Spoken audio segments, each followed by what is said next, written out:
kiddos, welcome back to my channel. We are continuing along in the holiday spirit today, or should I say Halloween spirit, because Halloween is the best time of year. I really love Halloween, if that isn't painfully obvious. And what I wish more than anything right now is to be at the parks, enjoying the decorations, the spooky treats, and even going to the Halloween party. Now, obviously, that is not the reality this year. This year we'll be lucky if the parks open before the end of the year. I'm crossing my fingers, but we'll just have to wait and see. But since we can't be there, we will try to be there in spirit. So I wanted to sit down and compare and contrast both the Halloween parties, the last one at Disneyland, the Mickey's Halloween Party, and then the first in California Adventure, which was the Oogie Boogie Bash. Now, I was fortunate enough to be able to go to both.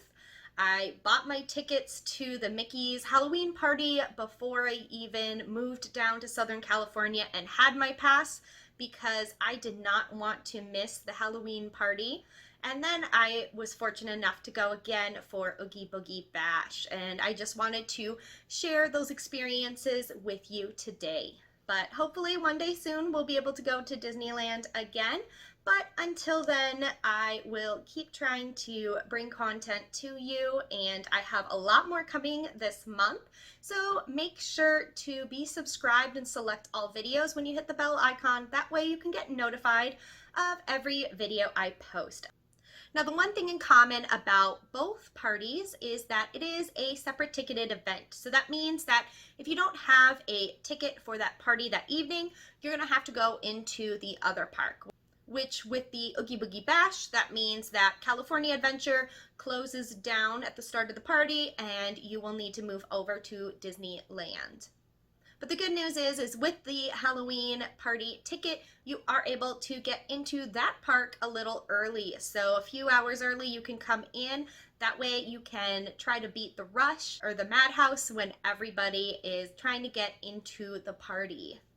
Now, one of the first things you notice when you go into Mickey's Halloween Party was the projections all down Main Street and then also on the castle. They had Halloween projections that would coordinate with the music, so it was really cool and provided a more spooky ambiance that you don't get on a normal day at Disneyland, even during the Halloween season.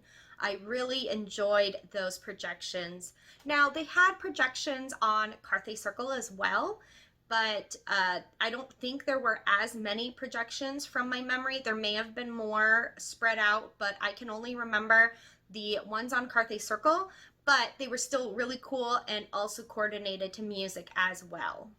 So both parties had character meet and greets, but they did vary a little bit between the two parties.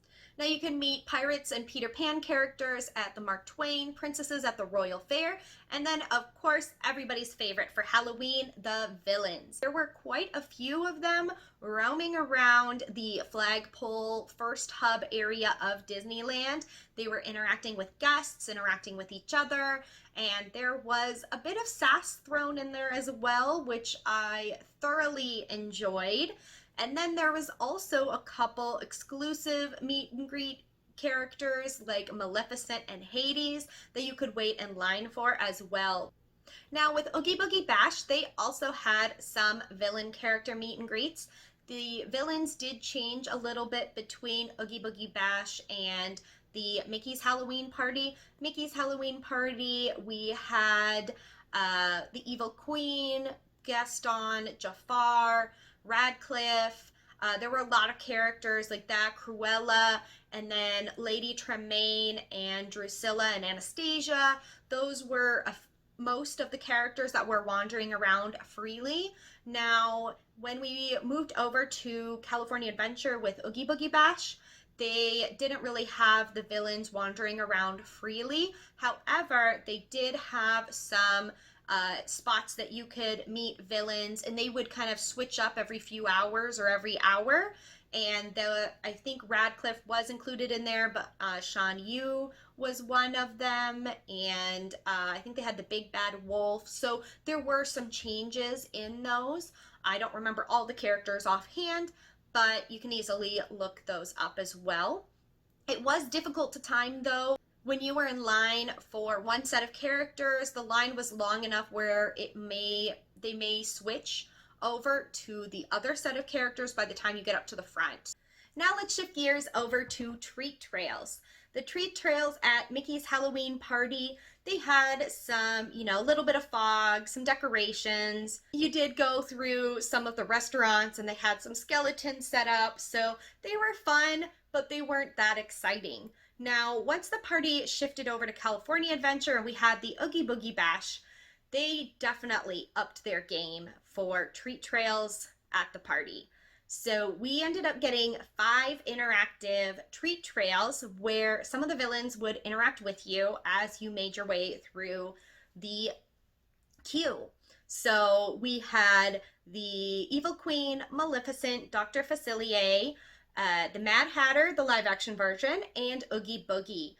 Well, for Mickey's Halloween Party, I didn't prioritize the treat trails because I wanted to experience everything else first. I felt there was a lot more important things.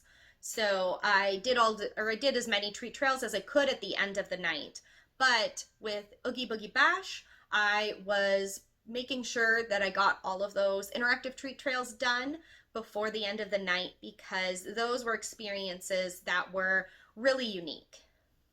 I thought this was a really good move on Disney's part. It was really great to interact with those characters. They, would throw some quips and some sass, and they were able to interact with you. You weren't able to spend a lot of time there. They kept you moving, so you couldn't take a lot of pictures, but it was still a lot of fun. And I really did enjoy that. So I definitely prioritized those queues in order to make sure to experience that. Now, one thing in common between both parties is the Frightfully Fun Parade. Now, I couldn't discern any differences when the parade moved from Disneyland to California Adventure with the switch, but I really feel like it's not necessary. I absolutely love the parade as is, and I feel like there isn't much that they could do or tweak to make it better. It has a really great cast, a lot of amazing floats. They have some Nightmare Before Christmas floats. Obviously, the villains are out and about, some of them on floats, some of them just walking behind the parade. And we also have some Haunted Mansion characters. The ballroom dancers are out there, and the gravediggers are doing some choreography with shovels, which is amazing. I'm going to be posting a video of the parade towards the end of the month, so keep an eye out for that. I highly recommend watching that if you haven't had the chance to see the parade. It is really fun and definitely something I recommend to prioritize when you do go to the party. Now we're going to move on to the fireworks slash show of it all. Now, when the party was at Disneyland, they had a fireworks show that was really fun. Since the party moved over to California Adventure, they don't do fireworks in DCA. So what I thought was really cool was they made the fireworks show available to everybody at Disneyland. So I did really love that move because I really enjoyed that fireworks show. So I'm glad that it didn't die with the Disneyland Mickey's Halloween Party. Once the party moved over to California Adventure for Oogie Boogie Bash, we did get a Halloween themed world of color called Villainous.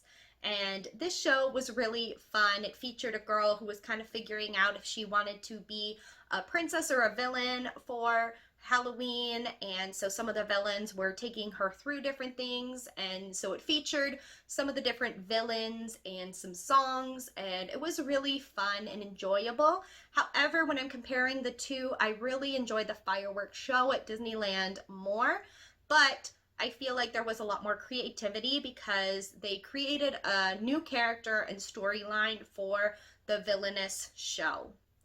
Now, one thing about Oogie Boogie Bash that we didn't have at Mickey's Halloween Party was Villains Grove. Villains Grove took the Redwood Creek Challenge Trail and completely transformed it after dark. So the Villain's Grove doesn't open until after dusk, but that area is completely transformed with lighting effects, sound, music, and also some fog. It's just absolutely stunning.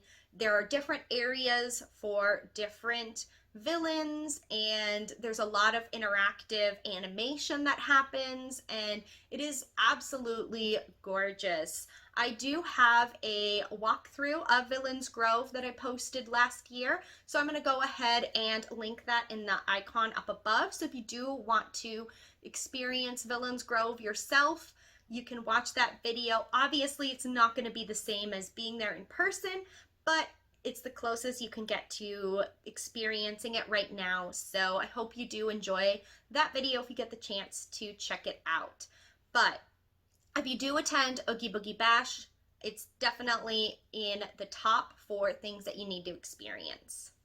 Now, finally, overall ambiance. Both parties had, I feel like, different things that made their ambiance better than the other. For example, Disneyland, I felt like had more music throughout the lands, and the Halloween was a little more interspersed. I loved having the animations on the castle and down Main Street and the fireworks show. But I feel like Oogie Boogie Bash competes with that, with the Villains Grove and the interactive treat trails. So there are things about each that are more positive, but I also feel like Oogie Boogie Bash, once you got to the Pixar Pier, I feel like that Halloween vibe kind of disappeared. So that's one area that I felt like the ambiance was lacking in California Adventure, was that Pixar Pier area. Even just some Halloween music, I feel, could have transformed that ambiance and just continued it a little bit more, rather than it just felt like it abruptly ended.